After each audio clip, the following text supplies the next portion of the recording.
Tree was with that airplane. First thing he did was take it out of his trailer, and we all started to. What are you, nuts? Dude, means you gotta talk. I saw that airplane. I was smoking it over. The craftsmanship on this thing is absolutely phenomenal.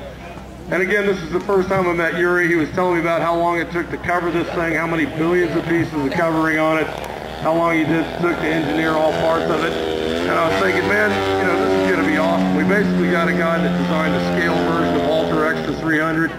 The more I got to looking at it, the more I realized he should not fly that thing. He brought it out to the flight line, cranked it up, and the first thing he did was a rolling circle between here and the tree lines that was literally 6 to 12 inches off the ground.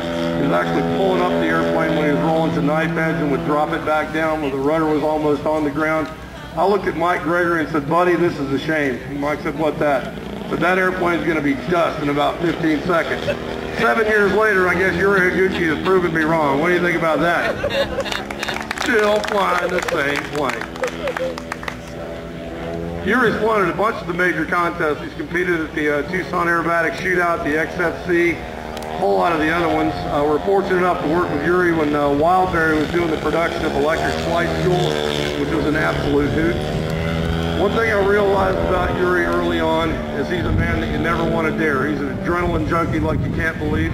Another thing that he has in his trailer over there, he's got one of the Suzuki GSR 1000s with every add-on, whatever you could add to it. Now here's the cool part. His buddy Barry Fink was flying UAVs over in Afghanistan. Part of his contract was he would be off to come back to the Joe Nall. As the time got closer, they started saying, well, you know, Barry, we're needed over here. We need to keep you here. And Barry said, nope, I'm going to the Nall.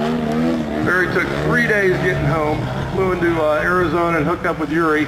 They loaded up the trailer. Yuri had several airplanes, but for some reason Yuri said, you know what, I'm taking my motorcycle with me. They got 40 miles out of Flagstaff when the water pump literally broke off Yuri's van. So what did you do? Barry stays with the vehicle, takes a snooze.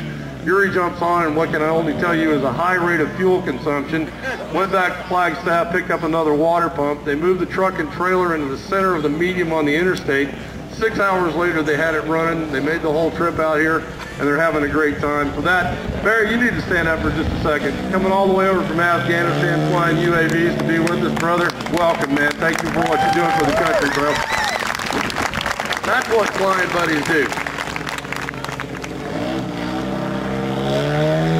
At this point, Yuri's craftsmanship is beyond compare. If you go over and take a look at his pits, he's got a couple of the Krill Aviation Katana S's. He's getting ready for the XFC, which is coming up. The workmanship on this is phenomenal. Yuri's one of those guys that's all about using composite, getting the strongest, stiffest structures you can with a minimal weight. Yuri actually took some of the silver-looking composite material, laminated that on balsa, and he made all of his tank trays and everything else out of that. It looks like it was cut with a laser jet. So one of my questions to Yuri is, where in the world are you getting laser jet cut? I said, no, Bob, it's in a laser cut. I used a scroll saw. The story on that is it took him 7 blades to get through a 3-inch hole, and there's several of them on this stuff. It's just absolutely phenomenal workmanship. And Yuri did every bit on this airplane himself, from the design, the fabrication of the whole thing, the covering, the painting, everything on that. He actually sold the airplane a couple years ago. He saw the gentleman had it, decided he wanted to have it back, and he sure enough got it.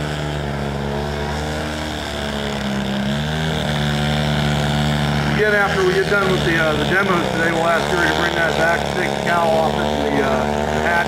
You can take a look at the inside of it. The building is absolutely phenomenal.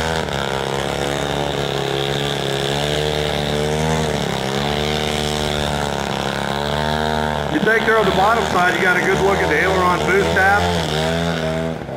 Oh yeah, big round of applause for that.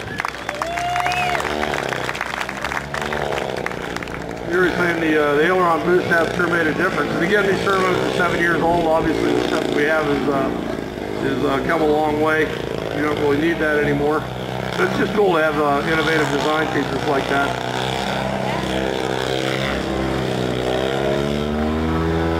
Never forget when we're at Tucson Aerobatic Shootout. Yuri unfortunately had a little motorcycle crash. Literally, he was covered with bruises and scabs all over himself. He looked somewhat like Frankenstein. But he said, man, I'm going to come out here and have fun no matter what. Folks, here he is, one of the nicest guys you'd ever want to meet, and a craftsman without equal. Give it up for him, Mr. Yuri Higuchi.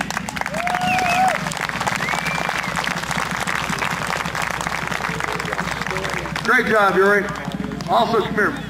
Barry, stand up for just a second. A gentleman that has